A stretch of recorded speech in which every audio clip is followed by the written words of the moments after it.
Oke, baik. Sudah jam 16 lewat 1 menit. Karena hari ini kita akan selesaikan di jam 17. Karena mengingat bulan Ramadan ya, teman-teman mungkin mau cari bukaan takjil, jadi kita segera mulai. Yang sudah join tepat waktu, terima kasih banyak dan sudah open cam untuk hadir di kegiatan perkuliahan di sore hari ini ya. Sebelum masuk ke presentasi kelas, seperti biasa saya coba review tugas dulu untuk di pertemuan ketujuh. Jadi rekan-rekan semua untuk pertemuan hari ini adalah pertemuan ketujuh. Jadi nanti teman-teman akan UTS ya di pertemuan ke-8 atau pertemuan ke-9. Tadi saya udah diskusi konfirmasi ke ya ini ya jurusan untuk terkait jadwal UTS. Nanti saya informasikan lebih lanjut.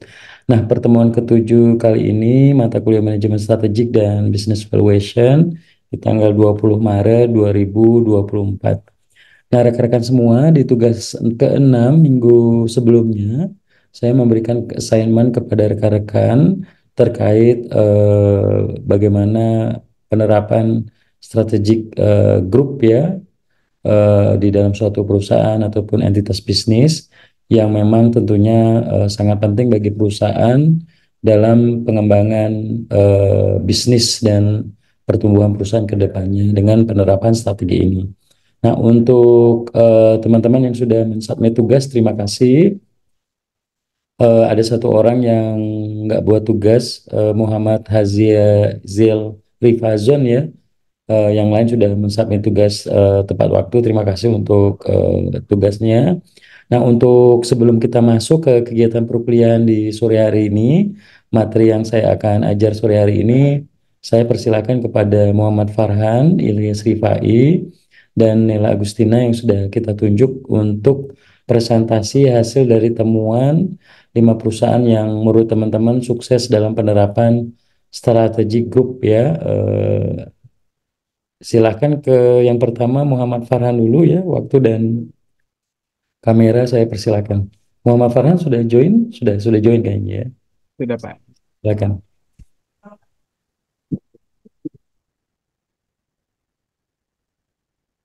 Apakah PPT-nya sudah terlihat? Sudah terlihat, tinggal di full slideshow. Mas Farhan silakan. Baiklah, di sini saya akan menjelaskan 5 perusahaan sukses dan 5 perusahaan gagal yang Di menerapkan. slideshow, mohon maaf, di slideshow dulu di sebelah kanan bawah, sebelah kanan bawah ada tulisan. Nah, itu dia. Nah, silakan di fullkan. Bukan yang di samping 49%. Nah, ini ya benar itu. Buk, ya, satu lagi, geser satu lagi, sebelah kiri. Nah, ya itu, silakan. Yang pertama itu perusahaan sukses yang pertama yaitu Apple Inc. Apple merupakan salah satu perusahaan yang sukses dalam menerapkan konsep strategik grup di industri teknologi. Mereka dikenal karena fokus pada inovasi produk-produknya seperti iPhone, iPad, dan MacBook. Apple memiliki strategi yang berfokus pada diferensi produk, pengalaman penggunaan yang unggul, dan brand image yang kuat. Hal ini memungkinkan Apple untuk bersaing dalam segmen pasar premium dan mempertahankan posisi mereka di tengah persaingan yang sengit. Yang kedua itu adalah Toyota Motor Corporation. Toyota adalah salah satu pemimpin dalam industri otomotif yang telah sukses menerapkan konsep strategic group. Toyota dikenal karena strategi operasionalnya yang efisien, fokus pada kualitas, dan penekanan pada inovasi dalam teknologi mobil ramah lingkungan. Toyota berhasil memposisikan dirinya di segmen pasar yang luas, mulai dari mobil konvensional hingga mobil listrik dan bahkan mobil hibrida seperti Prius. Yang ketiga itu Starbucks Corporation. Starbucks adalah contoh sukses lain dari penerapan konsep strategic group di industri makanan dan minuman. Mereka terkenal karena menyediakan pengalaman kafe yang unik dan berkualitas tinggi kepada pelanggan mereka. Strategi Starbucks terutama berfokus pada diferensiasi produk, inovasi dalam menu, dan fokus pada kenyamanan dan atmosfer toko. Hal ini membuat Starbucks mampu mempertahankan posisinya sebagai salah satu merek kopi terkemuka di dunia. Yang ketiga, yang keempat yaitu Nick Age. Nick adalah salah satu perusahaan terkemuka dalam industri pakaian dan perlengkapan olahraga yang sukses menerapkan konsep strategic group. Nick dikenal karena strategi pemasarannya yang agresif, fokus pada inovasi produk dan kemitraan dengan atlet terkenal. Mereka berhasil membangun brand image yang kuat dan posisi pasar yang dominan di berbagai segmen olahraga seperti sepak bola, basket, dan lari. Yang terakhir yaitu Amazon Inc. Amazon merupakan contoh lain dari perusahaan yang sukses dalam menerapkan konsep strategic group di industri retail dan teknologi. Amazon dikenal karena strategi penetrasi pasar yang agresif, fokus pada pengembangan infrastruktur, teknologi, dan komitmen terhadap pelayan pelanggan yang unggul dengan portofolio produk dan layanan yang luas mulai dari e-commerce hingga layanan cloud computing. Amazon telah berhasil mengukuhkan dirinya sebagai salah satu perusahaan terbesar dan paling berpengaruh di dunia. Dan sekarang 5 perusahaan yang gagal. Yang pertama itu Blockbuster. Dulunya adalah pemimpin dalam industri penyewaan video fisik. Namun kegagalan mereka untuk beradaptasi dengan perubahan industri dan tren digital, serta ketidakmampuan mereka untuk bersaing dengan layanan streaming seperti Netflix, menyebabkan mereka kehilangan pangsa pasar dan akhirnya bangkrut pada tahun 2010. Yang kedua, Nokia.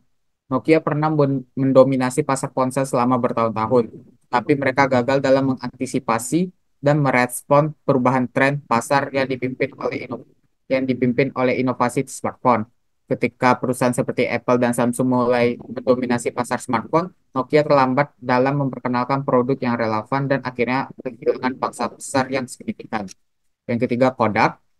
Kodak merupakan perusahaan yang sangat kuat dalam industri fotografi dan film. Namun, mereka gagal untuk mengikuti tren digital dengan cepat dan terlambat dalam mengadopsi teknologi digital dalam industri fotografi. Hal ini menyebabkan mereka kalah bersaing dengan pesaing yang lebih inovatif, seperti perusahaan kamera digital dan layanan foto online. Dan akhirnya Kodak mengalami kebangkrutan pada awal tahun 2012. Yang keempat, Toys R Us dahulu merupakan salah satu pengencer mainan terbesar di dunia. Namun mereka gagal untuk menyesuaikan model bisnis mereka dengan perubahan perilaku konsumen dan meningkatkan persaingan dari pengencer online seperti Amazon. Hal ini menyebabkan penurunan penjualan dan akhirnya Toys R Us mengajukan kebangkrutan pada tahun 2017. Dan yang terakhir yaitu BlackBerry, dahulu dikenal sebagai pemimpin dalam pasar ponsel pintar, terutama di kalangan profesional dan pengguna bisnis. Namun, mereka gagal untuk menanggapi persaingan yang meningkat dari perangkat berbasis Android dan iOS yang menawarkan aplikasi yang lebih luas dan pengalaman pengguna yang lebih baik. Akibatnya, BlackBerry kehilangan pangsa pasar yang signifikan dan mengalami penurunan yang berkelanjutan dalam performa bisnis mereka. Sekian, terima kasih. Oke, baik. Terima kasih. Saya koreksi satu ya tadi ya. Apple Incorporation ya, bukan Apple. Apple Inc. tadi ya. Apple Incorporation. Terima kasih untuk Farhan yang sudah menjelaskan dengan baik. Kemudian saya suka slide-nya juga ada logo company-nya, kemudian penjelasan kenapa perusahaan ini sukses menerapkan strategic group mapping ya, dan yang gagal melaksanakan strategic group mapping juga ada. Terima kasih banyak Farhan. Untuk selanjutnya saya minta ke Ilyas Rifai ya untuk melanjutkan presentasi berikutnya. Silakan. Izin Ilyas, share screen, Pak. monggo silakan, silakan.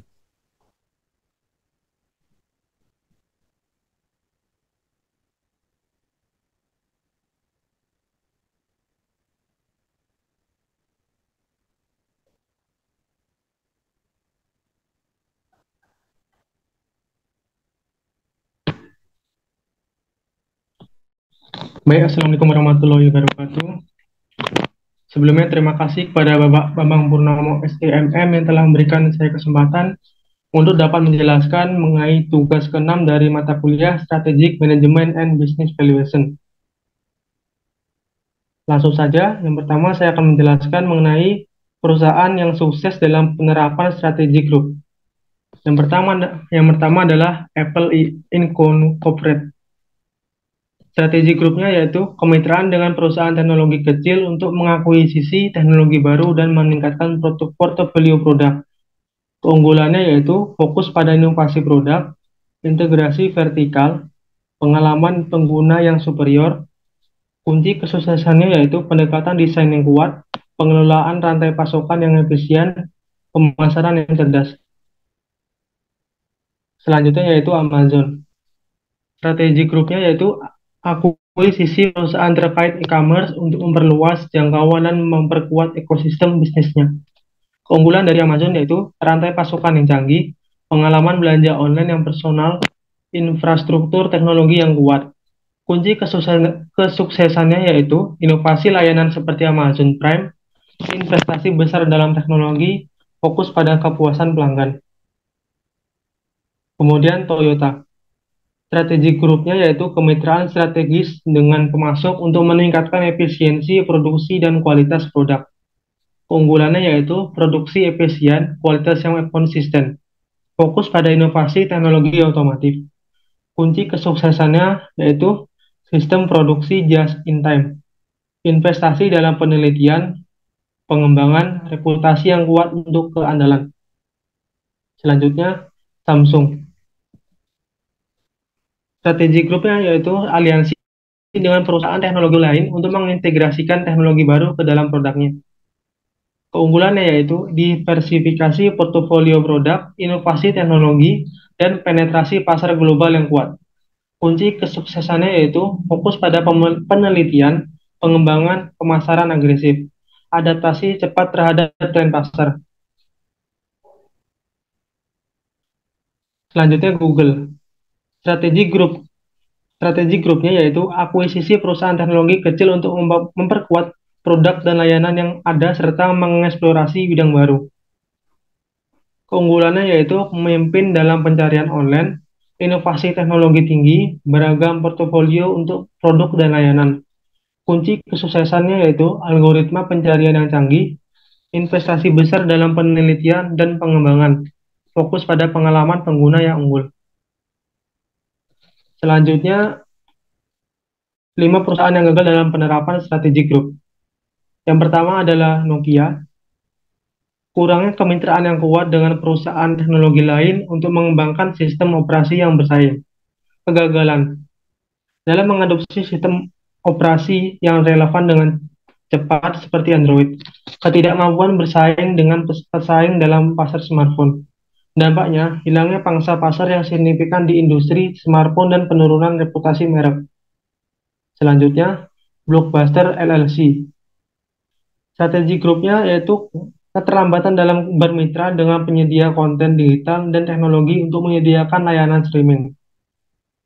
Lambat dalam mengadaptasi model bisnis ke platform streaming, ketidakmampuan bersaing dengan layanan seperti Netflix. Dampaknya, penutupan banyak toko fisik dan hilangnya dominasi pasar dalam industri penyewaan film dan video. Kodak.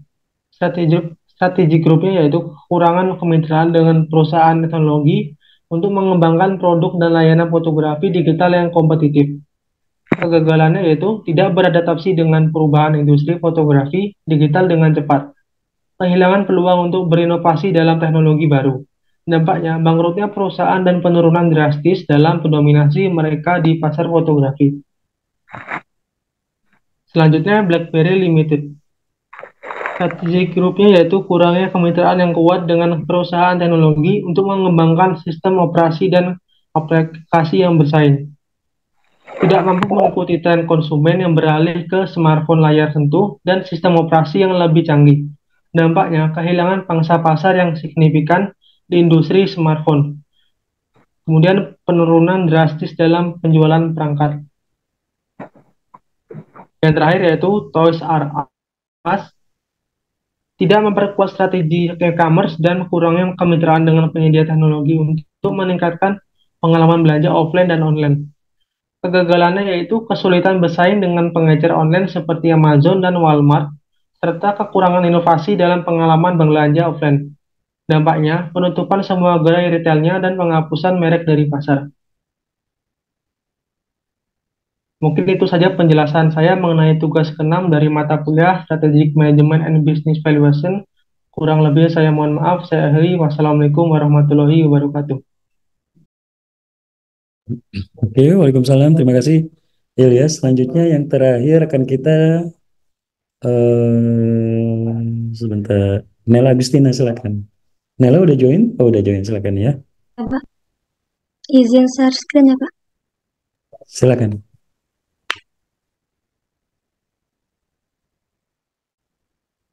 Udah kelihatan belum Pak? Sudah, silakan. Assalamualaikum warahmatullahi wabarakatuh. Perkenalkan nama saya Agustina dengan NIM C1D122029. Di sini saya akan menjelaskan 5 perusahaan yang sukses dan gagal dalam penerapan strategi grup. 5 perusahaan yang sukses ada Apple, Amazon, Toyota, Nike, Starbucks, dan perusahaan yang gagal ada Nokia, Blockbuster, Kodak, Sears, dan Toys R Us. Perusahaan yang sukses dalam penerapan strategi grup, yang pertama ada Apple. Apple termasuk dalam strategi grup perusahaan teknologi tinggi yang fokus pada inovasi dan desain premium. Apple bersaing dengan perusahaan seperti Samsung, Google, dan Microsoft. Strateginya fokus pada produk inovatif dan desain premium, membangun produk dan layanan yang terintegrasi, menciptakan pengalaman pengguna dan superior, membangun brand image yang kuat dan eksklusif. Hasilnya menjadikan Apple salah satu perusahaan yang berharga di dunia, memiliki basis pelanggan yang loyal dan setia, dan produk-produknya selalu dinanti-nanti dan menjadi trend center. Yang kedua ada Amazon, yaitu Amazon termasuk dalam strategi grup perusahaan e-commerce yang fokus pada layanan pelanggan dan efisiensi operasi. Amazon bersaing dengan perusahaan seperti Walmart, Alibaba, dan eBay. Strateginya menawarkan berbagai macam produk dengan harga yang kompetitif, memberikan layanan pelanggan yang excellent, terus berinovasi dalam teknologi dan logistik, membangun platform e-commerce yang terdepan. Adapun hasilnya menjadikan Amazon menjadi perusahaan e-commerce terbesar di dunia, memiliki basis pelanggan yang besar dan beragam, terus berkembang dan berekspansi ke berbagai bidang.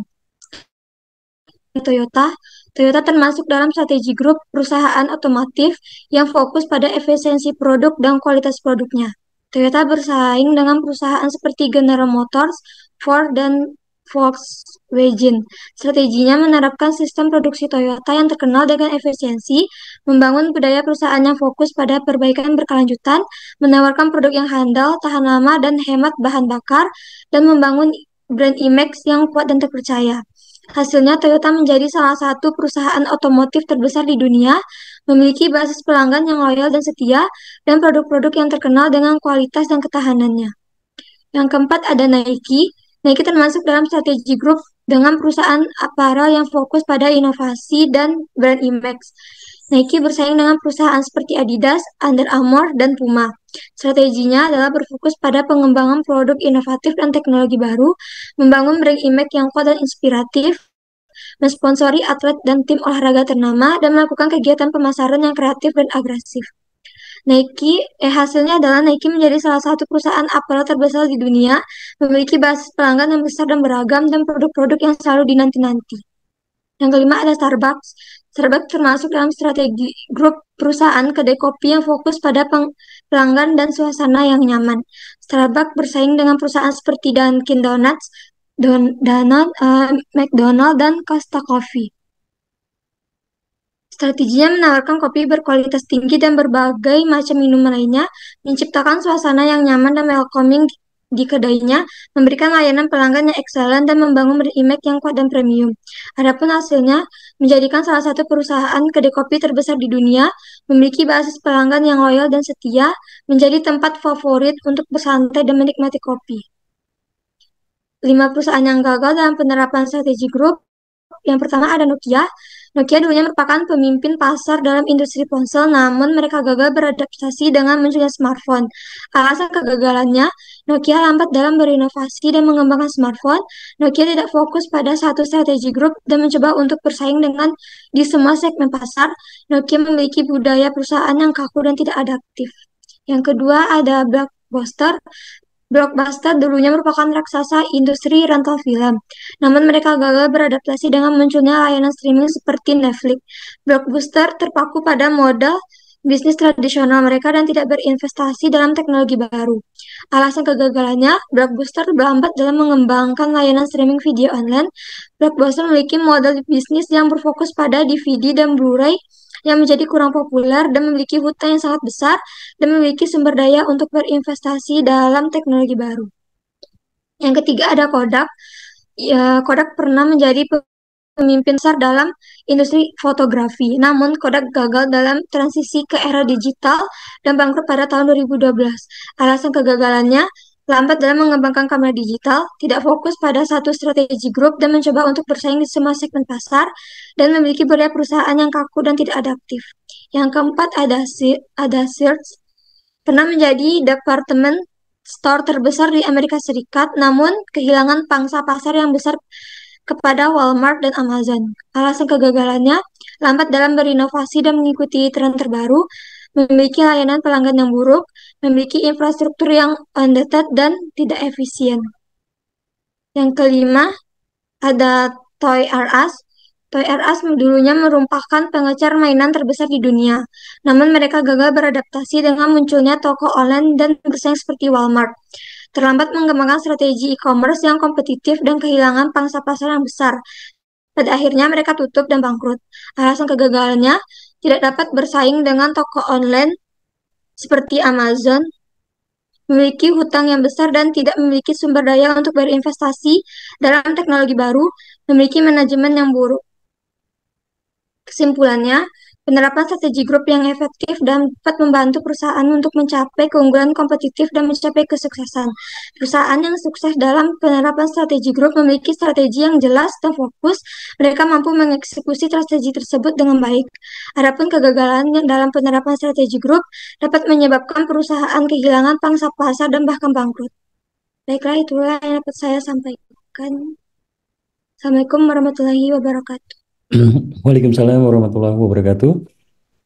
Terima kasih untuk rekan kelas yang presentasi di sore hari ini. Ada Farhan tadi ya, Ilyas dan Nela yang udah dengan baik menjelaskan beberapa company. Mungkin tadi ada beberapa company yang sama ya, kayak Apple, kemudian ada yang Samsung, kemudian Toyota ya.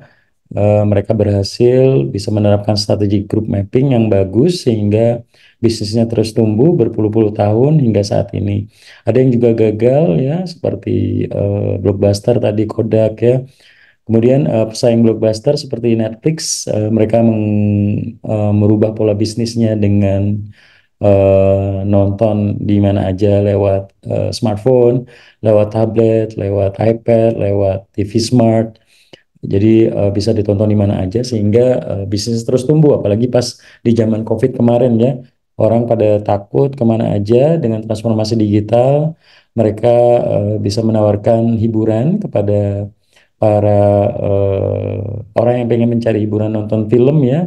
Jadi Netflix bisa merajai untuk market film khususnya mengalahkan yang konvensional yang harus hadir dan nonton di bioskop seperti mungkin 21 kalau di Indonesia, kalau yang di Amerika ada Blockbuster tadi ya.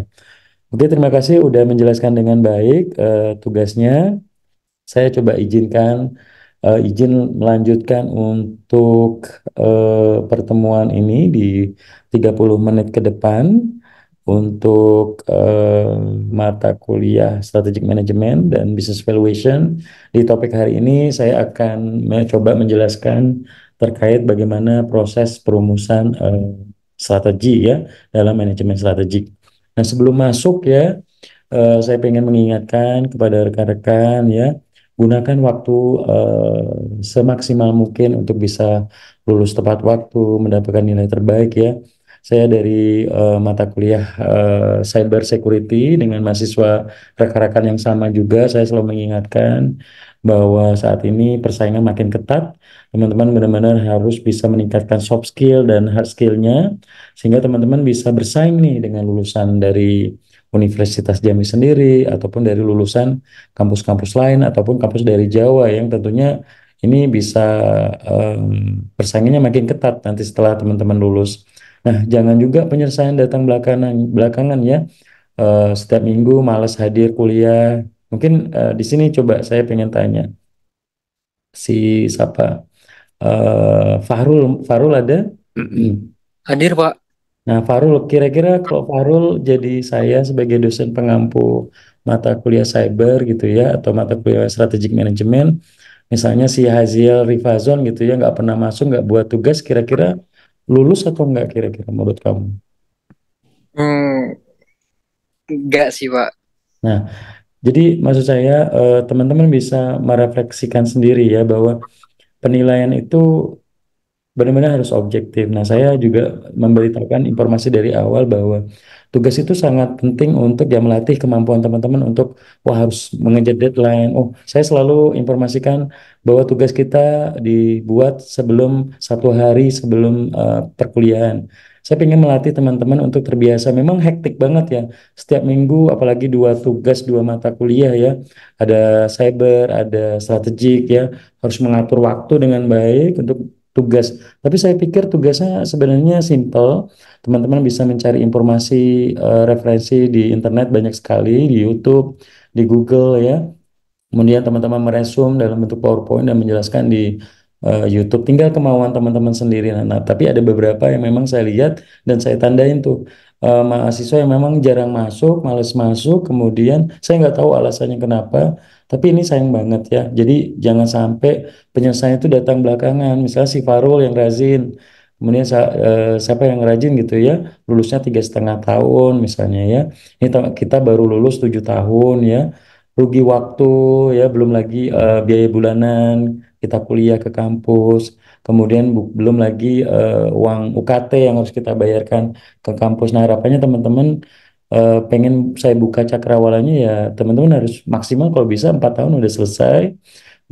Next mau jadi entrepreneur, next mau jadi pebisnis, next mau menjadi karyawan, menjadi PNS, menjadi pegawai dan lain sebagainya itu terserah teman-teman. Yang pasti teman-teman harus punya tujuan setelah lulus ini mau kemana gitu ya. Caranya ya dari sekarang latih kemampuannya, kemudian ikut organisasi di kampus, nilainya dibagusin, lulus tepat waktu, tugas kuliah dan lain sebagainya diikuti dengan baik karena ya tanggung jawab rekan-rekan di sebagai mahasiswa ya kuliah gitu ya. Jadi saya berharap ini bisa jadi perbaikan untuk 17 atau 18 mahasiswa yang join di kelas cyber dan kelas strategik yang saya ampu di semester ini, yang harapannya jangan sia-siakan orang tua teman-teman yang sudah menguliakan teman-teman sampai detik ini ya. Jadi harus bersyukur, banyak di luar sana yang memang pengen kuliah kayak teman-teman tapi nggak ada kesempatan ya. Bedanya mahasiswa sama lulusan SMA, saya pikir semua orang bisa belajar. Semua orang bisa belajar strategik, bisa cari referensi di YouTube, di TikTok, di browsing, belajar, baca buku ya. Tapi yang dilatih di mindset ketika teman-teman join di kegiatan perkuliahan adalah membuka pola pikir, membangun networking, bagaimana cara kita berkomunikasi, negosiasi yang baik gitu ya. Kemudian mendisiplinkan diri ya. Kemudian belum lagi apa ya, pressure dari eh, kampus, dari dosen pembimbing pada saat membuat skripsi, kemudian tugas-tugas perkuliahan yang harapannya ini bisa memacu teman-teman untuk bisa memiliki daya saing yang tinggi yang pertama, yang kedua disiplin, kemudian teman-teman sudah kebiasa under pressure, sehingga teman-teman pada saat nanti setelah lulus bisa masuk ke dunia kerja dengan baik. Mau jadi seorang pebisnis, teman-teman benar-benar harus mendisiplinkan diri. Begitu juga menjadi karyawan, teman-teman harus mendisiplinkan diri, harus mengikuti aturan, arahan. Ya, namanya kita bekerja ya kita harus ikut aturan. Begitu juga sebagai mahasiswa ya. Jadi harapannya 1-2 menit saya sebelum membuka ini teman-teman bisa tolong buka cakrawalanya. Yang malas-malas buat tugas, yang malas kuliah, sayang banget ya. Lebih baik teman-teman stop aja kuliah, teman-teman fokus menggeluti bisnis. Siapa tahu teman-teman bisa lebih sukses ya di luar sana. Jadi jangan pernah menyia-nyiakan waktu karena ya sayang gitu ya. Kita teman-teman sudah sukses, sudah kerja di BUMN atau di perusahaan swasta atau jadi pengusaha sukses, kita baru lulus kuliah di umur 25-26 tahun gitu ya. Sayang banget, sedangkan pekerjaan banyak, maksimal misalnya fresh graduate umur 27-28 tahun. Tapi kalau misalnya teman-teman bekerja, lulus kuliah dari umur 21, teman-teman bekerja cari pengalaman terus cari pekerjaan yang settle, teman-teman masih banyak waktu 5 tahun gitu ya, 6 tahun sebelum ya periode waktu umur teman-teman untuk mencari kerja terbatas gitu ya. Jadi tolong dioptimalkan, kejar cita-citanya ya. Saya hanya memberikan insight, memberikan mindset, membuka cakrawala ya. Semuanya kembali ke individu teman-teman sendiri ya. Saya mewakili orang tuanya, mewakili kampus ya untuk bisa membangun kemampuan teman-teman untuk bisa berkompetisi, bersaing tinggi, dan bisa menjadi lulusan terbaik di Fakultas Ekonomi Universitas Jambi ya. Oke, rekan-rekan semua, selanjutnya saya izin 30 menit ini akan mengoptimalkan terkait bagaimana proses manajemen strategik. Jadi kalau kemarin saya sempat membahas terkait bagaimana penetapan visi dan misi organisasi sebagai guidance bagi organisasi, bagi stakeholders, bagi semua manajemen termasuk karyawan dari level bawah sampai atas untuk bisa menerapkan dan menjalankan target visi misi dari perusahaan tersebut. Kemudian juga ada tujuan, target, mimpi, ada juga culture yang menjadi behavior semua karyawan, value, culture, corporate culture juga ya. Budaya-budaya perusahaan yang menjadi budaya kinerja yang diharapkan bisa meningkatkan performance semua karyawan untuk bisa berproduktivitas, berkontribusi yang terbaik bagi perusahaan. Nah, untuk hari ini saya coba akan menjelaskan kepada rekan-rekan semua terkait bagaimana kita bisa menyusun strategik, kemudian melakukan improvement jika perlu dalam penerapan kaitannya untuk menjalankan visi dan misi yang sudah ditetapkan oleh manajemen perusahaan, menjalankan target-target yang sudah dideploy oleh perusahaan ke manajemen, ke karyawan, sehingga bisa mencapai target yang sudah ditetapkan mulai dari hari ke hari, bulan ke bulan, kuartal, semester, sampai di target akhir tahun. Biasanya performance perusahaan diukur di 1 tahun ya, apalagi di perusahaan-perusahaan yang go public, yang listing di Bursa Efek Indonesia, yang ada kode saham gitu ya, kayak BMRI misalnya, Bank Mandiri ya, BBNI, Bank BNI misalnya, TLKM, Telkom misalnya ya. Mereka harus diukur performance-nya per bulan, per kuartal, per semester, sehingga kita harus membuat strategi sehingga semua lini bisnis yang ada di perusahaan bisa berkontribusi maksimal terhadap pencapaian yang sudah disusun dari target perusahaan tersebut. Oke, saya coba lanjutkan untuk perumusan dan pelaksanaan strategik. Jadi sebenarnya rencana strategik ini apa ya? Jadi rencana strategik ini rekan-rekan semua, anggota kelas manajemen strategik dan business valuation. Jadi didefinisikan sebagai perencanaan yang semakin penting dalam dunia globalisasi, deregulasi, kemajuan teknologi, dan perubahan demografi serta gaya hidup saat ini.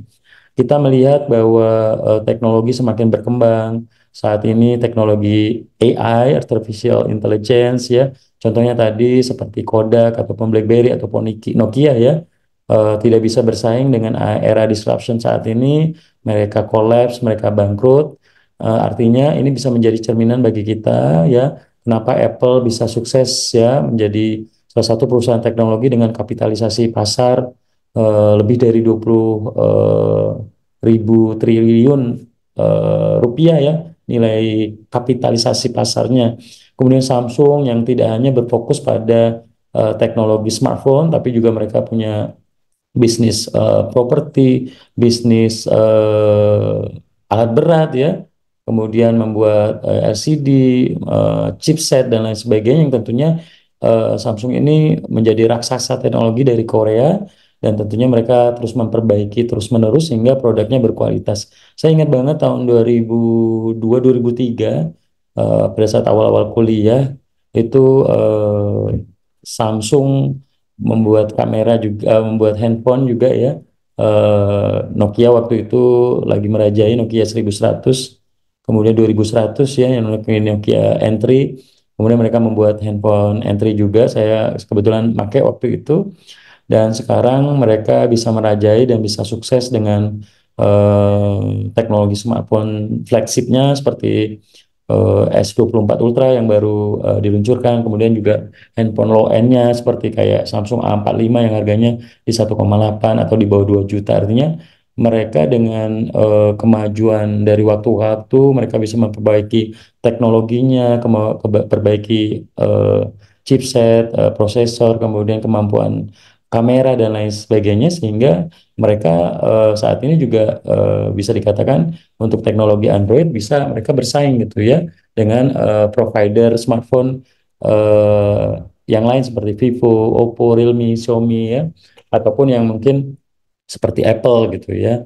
Jadi perencanaan strategik ini sangat penting untuk menghadapi lingkungan-lingkungan eksternal yang memang berubah sewaktu-waktu ya, mulai dari kondisi geografis, inflasi, perang misalnya antara Ukraine dan Rusia misalnya ya, kemudian perang dagang antara China dan US misalnya ya, kemudian kemajuan perubahan teknologi, perubahan demografi penduduk gitu ya, gaya hidup saat ini, masyarakat saat ini lebih suka mager ya, misalnya kita mager nih pengen seblak misalnya ya, bisa pesan lewat Gojek, Grab misalnya. Ini menjadi perubahan yang harus diantisipasi dan bisa diikuti oleh perusahaan agar bisa melakukan perencanaan strategik agar perusahaan bisa bertumbuh dan berkembang untuk menghadapi tantangan di kemudian hari. Kemudian berpikir strategis ini bagaimana kita bisa menggunakan perspektif jangka panjang bukan jangka pendek ya. Jadi kita melihat 5 tahun ke depan ketika kita berada di posisi fungsi strategik, misalnya kita sebagai seorang pebisnis, kita akan membuat misalnya cabang A, cabang B, cabang D misalnya. Kemudian dengan modal yang ada kita bisa membuat inovasi produk, kita membuat tim research and development misalnya. Kemudian mengembangkan perusahaan berkembang lebih luas lagi dengan mendirikan beberapa cabang dan lain sebagainya. Itu adalah bagaimana kita bisa melihat perspektif jangka panjang perusahaan 5 tahun ke depan, 10 tahun ke depan perusahaan akan menjadi apa gitu ya.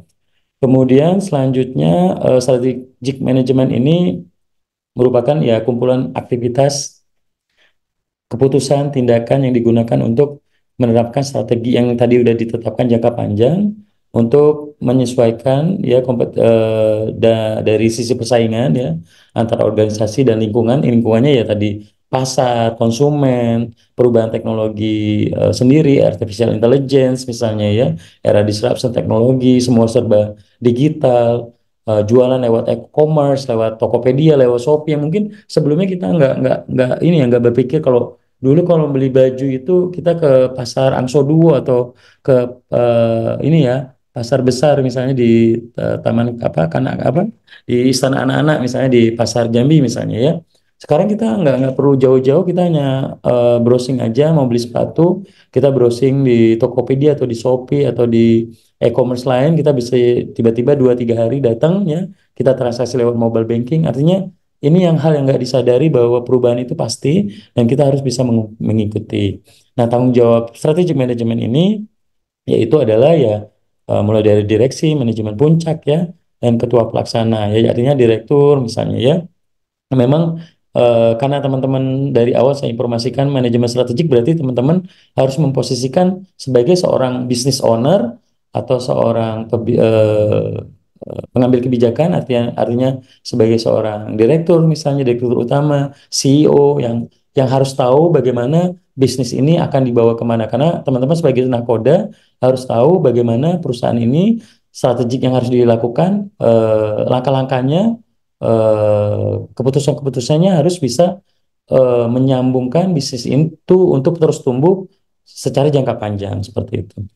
Kemudian selanjutnya rekan-rekan semua, tujuan strategik itu yang pasti ya, tujuannya adalah sebagai rencana tindakan yang mengatur semua sumber daya ya, baik itu sumber daya SDM sebagai aset ya, tenaga kerja, karyawan itu sebagai aset, perusahaan, modal, produksi ya, mesin ya, dan aktivitas lain untuk menangani lingkungan-lingkungan eksternal tadi, dan tentunya untuk menciptakan produk yang kompetitif sehingga bisa menguasai pangsa pasar karena produknya unik dan memiliki durability, produk yang berkualitas gitu ya. Sehingga dengan membuat produk yang bagus, berkualitas, kualitas layanannya bagus, kualitas produknya bagus, mereka bisa mencapai tujuan dari organisasi ya. Yang pasti tujuan dari organisasi misalnya perusahaan yang berbasis untuk profit oriented ya meningkatkan revenue atau pendapatan sebanyak-banyaknya dengan modal yang sekecil-kecilnya seperti itu. Kemudian strategi juga akan berubah rekan-rekan semua seiring waktu, kemudian kondisi lingkungan, tadi perubahan-perubahan yang terjadi di eksternal, aturan pemerintah, perubahan teknologi, perubahan tren market gitu ya. Namun tetap harus berfokus pada kompetitif atau kompetisi di pasar ya. Kemudian juga perusahaan membuat strategi yang fokus pada kompetisi inti, misalnya keunggulan bersaing. Kenapa Apple banyak fansnya ya, Apple fans boy misalnya ya, karena mereka bisa membuat produk yang berkualitas. Kemudian yang kedua, produknya secara interface nyaman digunakan ya. Kemudian kenapa Samsung bisa merajai, karena mereka bisa membuat teknologi layar lipat, layar H atau layar sisinya ini ya kelihat LCD-nya. Kemudian yang terbaru layar lipat Z Fold misalnya ya. Dan ini menjadi keunggulan bersaing bagi Samsung karena Apple belum membuat produk serupa misalnya seperti itu. Kemudian ada lagi mengembangkan sinergi. Nah, sinergi ini artinya kita bagaimana kita bisa berkolaborasi, bersinergi dengan pihak lainnya, dengan kerjasama yang produktif serta kemitraan untuk menghasilkan manfaat dan kualitas. Contohnya apa? Misalnya Astra. Astra memegang produk Toyota dan Daihatsu di Indonesia. Toyota kemudian berkolaborasi karena pabriknya sama di Indonesia. Mereka membuat produk misalnya Avanza dan Xenia. Kemudian Toyota Rush dan Terios, kemudian Raize sama Rocky misalnya ya. Artinya mereka menggunakan mesin produksi yang sama, cuman dibedakan fiturnya, kemudian mereknya ya. Padahal sebenarnya isi dalamnya juga mesinnya mungkin kurang lebih sama gitu ya. Tapi bagaimana mereka bisa meningkatkan value perusahaan karena mereka ATPM ya, Authorized Distributor apa perusahaan resminya Toyota dan Daihatsu sebagai distributor resminya, sama mereka juga assembling pabriknya di Indo. Jadi mereka bisa memaksimalkan, oh orang Indonesia ini suka mobil yang minibus tapi hemat, oh muncullah Avanza. Orang Indonesia ini suka mobil yang tinggi, kemudian juga yang 7 seater, kemudian hemat, muncullah Ras sama Terios misalnya seperti itu. Kemudian juga jangan lupa ya selanjutnya adalah memberikan nilai atau value bagi pelanggan. Pelanggan itu bisa mendapatkan nilai produk yang terbaik, baik itu layanan ataupun jasa gitu ya. Jadi kita harus tahu pelanggan itu sebenarnya pengennya apa sih? Bisa tadi Toyota, oh pelanggan ini sebenarnya mereka sukanya produk yang hemat energi, hemat BBM, efisien, bisa muat banyak orang di mobil gitu ya, kemudian ketahanannya bagus, kemudian nilai jual setelah after salesnya juga tinggi misalnya. Ya ini harus kita berikan kepada pelanggan dengan mengetahui dari hasil ya melakukan survei, melakukan fokus group discussion, masukan-masukan dari pelanggan lewat survei online, lewat media sosial sehingga ini bisa menjadi perbaikan bagi perusahaan untuk bisa mengimprove dari sisi produk dan layanan atau services. Nah, kemudian untuk manfaat manajemen strategi sendiri, visi strategi yang lebih jelas, fokus yang lebih tajam atas faktor yang penting secara strategik, meningkatkan pemahaman mengenai perubahan lingkungan yang sangat cepat ya. Kunci pertanyaan strategis, isu strategis lain yang memang ada di organisasi ya, di mana posisi perusahaan sekarang. Jadi kita harus tahu nih market share kita berapa, misalnya Toyota berapa market share-nya, berapa market share-nya Honda, berapa market share-nya Daihatsu, berapa market share-nya BMW, Mercedes-Benz misalnya, Suzuki misalnya ya, ataupun merek-merek yang lain, Hyundai udah mulai masuk, kemudian apalagi beberapa perusahaan lain, BYD misalnya ya, mereka udah mulai masuk ke mobil listrik, Tesla ke electric vehicle juga yang fokus. Jadi perusahaan sekarang berada di posisi apa? Kemudian jika tidak terdapat perubahan di mana posisi perusahaan 1, 2, 5 tahun, 10 tahun ke depan, apa yang harus kita lakukan gitu ya. Jadi kita harus tahu dan kita harus bisa menentukan arah mau dibawa perusahaan ini kemana.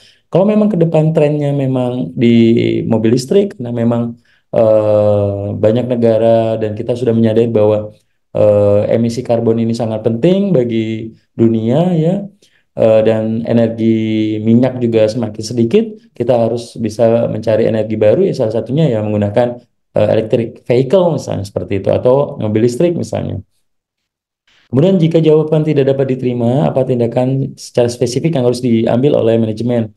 Apa risiko dan hasil yang terkait? Jadi kita harus membuat plan A, plan B. Kalau misalnya seandainya kita gagal di sini, kita harus membuat plan lainnya sehingga kita terus-menerus melakukan perbaikan dan tentunya ini bisa meningkatkan value perusahaan karena kita berpengalaman untuk bisa menghadapi persaingan yang memang semakin ketat gitu ya.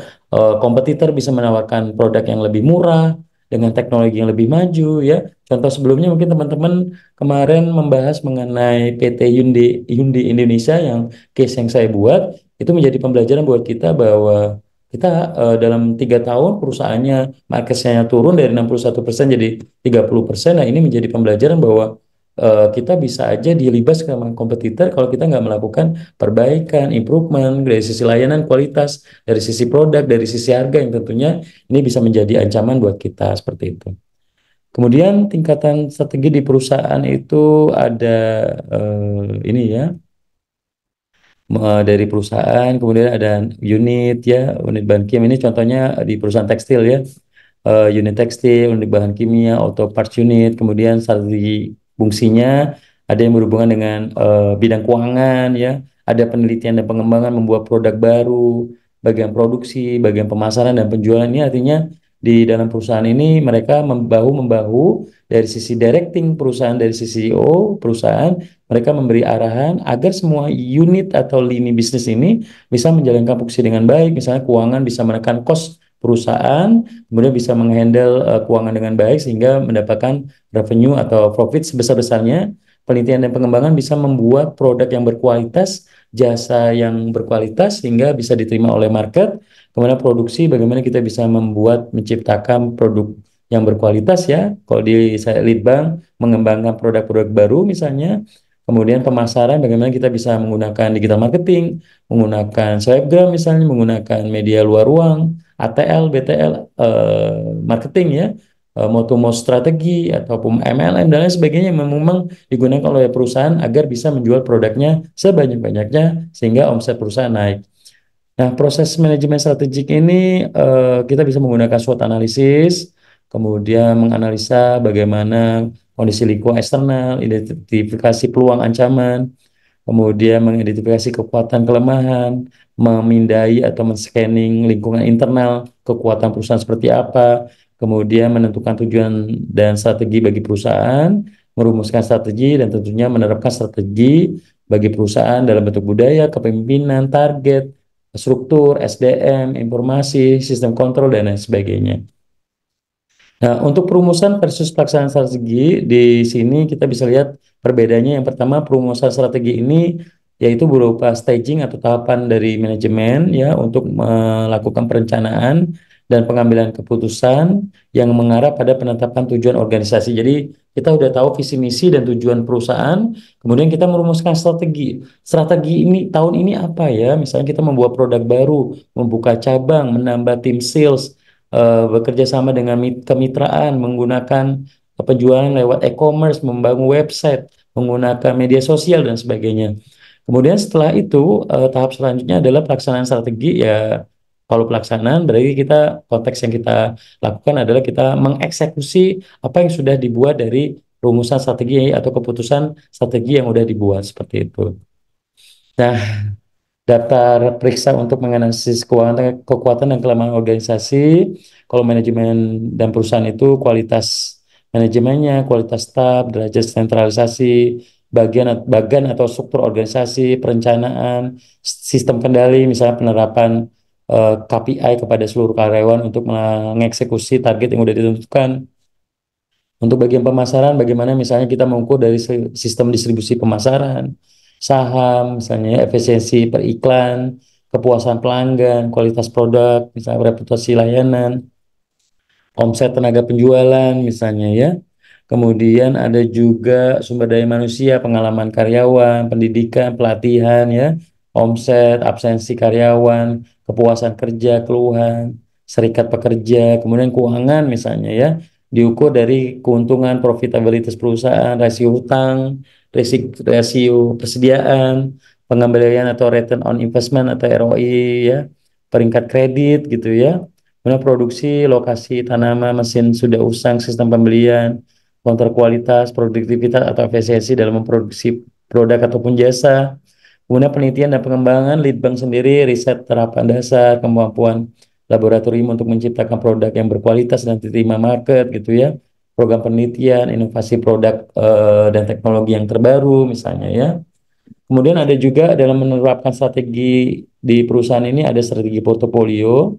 Jadi strategi ini perpaduan antara unit bisnis dan lini produk yang sesuai untuk memberikan keunggulan kompetitif bagi perusahaan. Nah ini juga BCG ya, Consulting Group, Matrix ya, kita menerapkan BCG untuk Casco, Docs, Question Mark, Stars ya. Jadi perusahaan di posisi mana misalnya ya.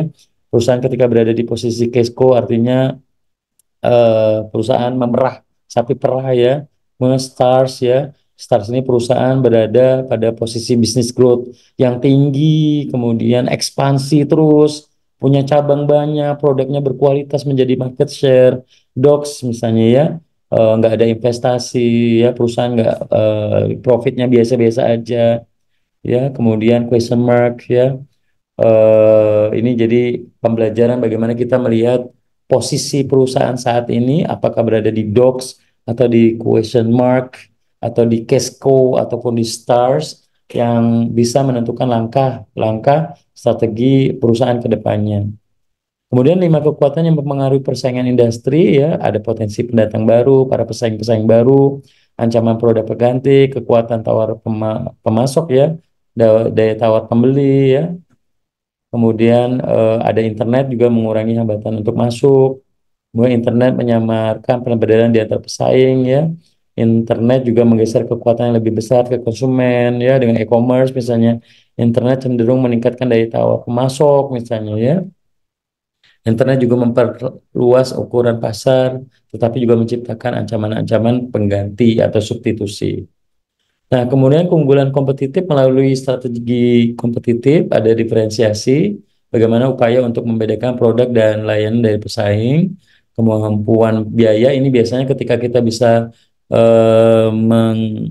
masuk menjadi cost leadership ini means bahwa kita bisa mengoptimalkan produksi dengan biaya seefisien mungkin sehingga bisa bersaing dengan kompetitor karena kita bisa membuat produk yang murah dan lebih bersaing dibanding kompetitor seperti itu ya. Kemudian selanjutnya adalah fokus bagaimana perusahaan berfokus dan berkonsentrasi pada pasar regional dan kelompok pembeli tertentu. Kemudian pertanyaan strategik manajemen lainnya adalah yang harus kita fokus ketika berada di level CEO atau direksi adalah bagaimana perubahan dan tren apa yang sedang terjadi di saat ini. Jadi memang harus ada tim market research yang melakukan evaluasi market saat ini, trennya seperti apa. Oh, saat ini yang lagi naik daun layar lipat misalnya di smartphone misalnya.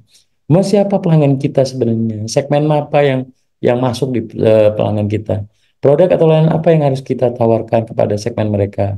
Kemudian bagaimana kita bisa menawarkan produk dan layanan ini dengan cara paling efisien sehingga kita bisa meningkatkan margin dan keuntungan. Nah, dalam penerapan strategis yang dilakukan yang pertama adalah masalah kepemimpinan dari level atas sampai level bawah. Kemudian mendesain struktural dari level atas sampai bawah ya, sistem informasi dan kontrol bagaimana kita bisa menggunakan teknologi informasi untuk bisa menerapkan pencapaian dan evaluasi tim, misalnya tim sales diukur dari hasil penjualan dengan menggunakan sistem direct sales misalnya, sumber daya manusia SDM dari perusahaan tersebut ya. Oke, kayaknya cukup ya untuk saat ini teman-teman. Kalau ada yang bingung atau yang mau ditanyakan silakan. Untuk tugas minggu ke depan, karena minggu depan itu kayaknya di tanggal 28 ini ya, 27 apa 28 itu Jumat Agung, jadi libur kayaknya. Jadi saya memberikan 2 tugas karena libur ya. Nanti setelah tugasnya selesai, teman-teman akan menghadapi UTS ya. Nanti UTS-nya saya berikan ke rekan-rekan semua. Nah, tugas yang pertama rekan-rekan semua Untuk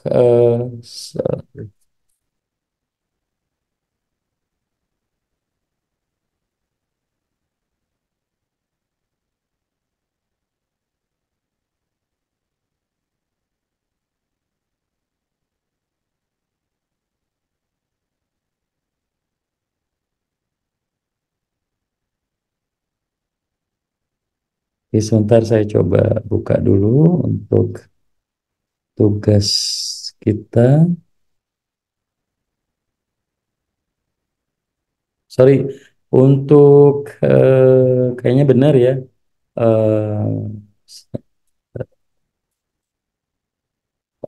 Sorry, untuk yang libur itu di mata kuliah manajemen mutu. Jadi teman-teman ini apa kayak ini aja minggu Rabu depan kayaknya tetap masuk kayak biasa.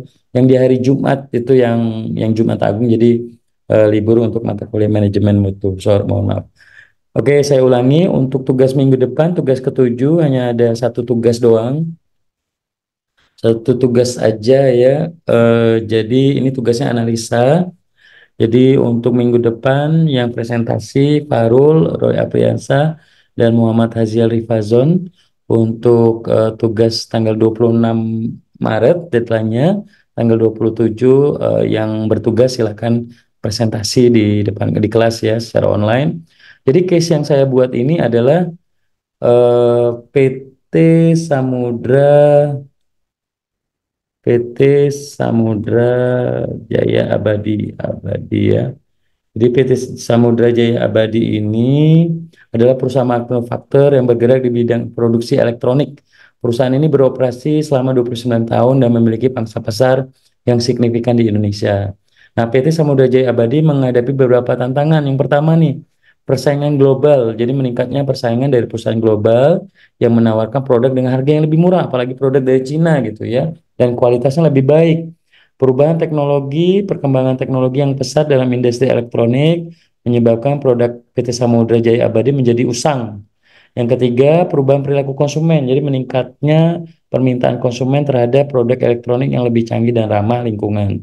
Nah, langkah-langkah yang harus teman-teman lakukan adalah lakukan analisa untuk perusahaan PT Samudra Jaya Abadi, lakukan analisis isu strategik apa yang menjadi permasalahannya, lakukan rumusan strategik yang harus dilakukan, lakukan implementasi strategik yang harus bisa dilakukan, evaluasi apa yang bisa dilakukan, dan kesimpulannya apa ya.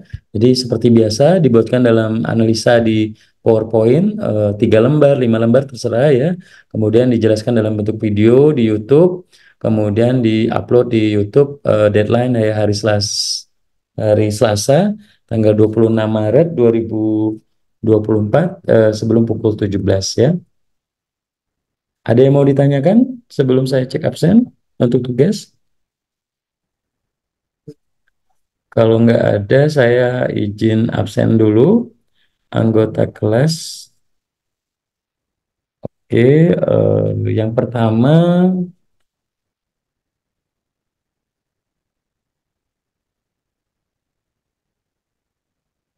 ya, Amin Sobri ya, kalau kuliah open cam ya.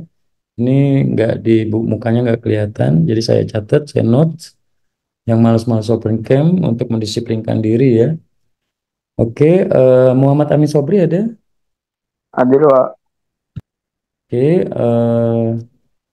tunggu sebentar saya tandain dulu. Ini yang saya tandain ini ya, tolong diperbaiki ya. Nanti eh, kesempatan teman-teman untuk ketemu saya lagi di semester berikutnya sangat besar untuk dapat D atau E. Jadi yang saya kuningin ya, tolong diperbaiki. Nah, kalau revision warna merah ya. Jadi saya minta tolong benar-benar diperbaiki. Masih ada beberapa pertemuan lagi dan ujian, jadi tolong diperbaiki nilainya, tugasnya. Jadi jangan sampai nggak lulus nanti ya. Sayang waktunya. Kemudian Muhammad Rafi Pratama ada.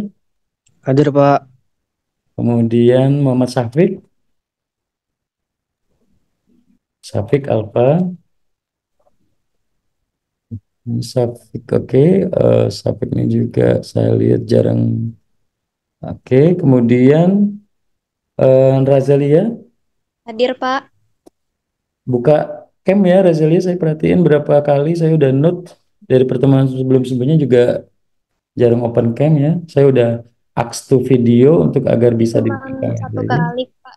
Itu cuma sebentar. Itu yang Oke, nggak buka. tolong diperhatikan ya, Razalia ya. Sudah saya note sini. Kemudian Nanda, Hadir, Pak. oke, terima kasih. Fahrul, Hadir, Pak. kemudian Roy, Hadir, Pak. kemudian Farhan, Hadir, Pak. Umar, Umar ada? Hadir, Pak. Oke, terima kasih. Fadri, Hadir, Pak. Irsya Aulia, Hadir, Pak. oke, Ayu, Hadir, Pak. Muhammad Ilyas, Hadir, Pak. Mariani, Hadir, Pak. Muhammad Haji Ali Fazan, Alpa pasti ya, as always. Komtingnya Umar mungkin bisa di-sharing ya kenapa kok Azil sayang banget gitu ya. Tolong disampaikan ya rajin-rajin kuliah. Nela Agustina, Hadir, Pak. Yolanda. Hadir, Pak. Oke, baik. Oke, demikian terima kasih. Mohon maaf kalau saya begitu disiplin ya. Karena saya dosen praktisi, bukan dosen akademisi, jadi saya pengen mahasiswa yang saya ampu itu benar-benar kualitas SDM-nya meningkat, teman-teman bisa bersaing, jadi lulus Unja bisa nanti kerja di luar negeri, kerja di Pertamina, kerja di BUMN yang perusahaan yang munafik, tapi teman-teman memang akan sakit di awal, tapi karena kebiasaan teman-teman skills-nya ditingkatkan, teman-teman nanti bisa bersaing sama lulusan dari kampus-kampus ITB, UGM, UI ya.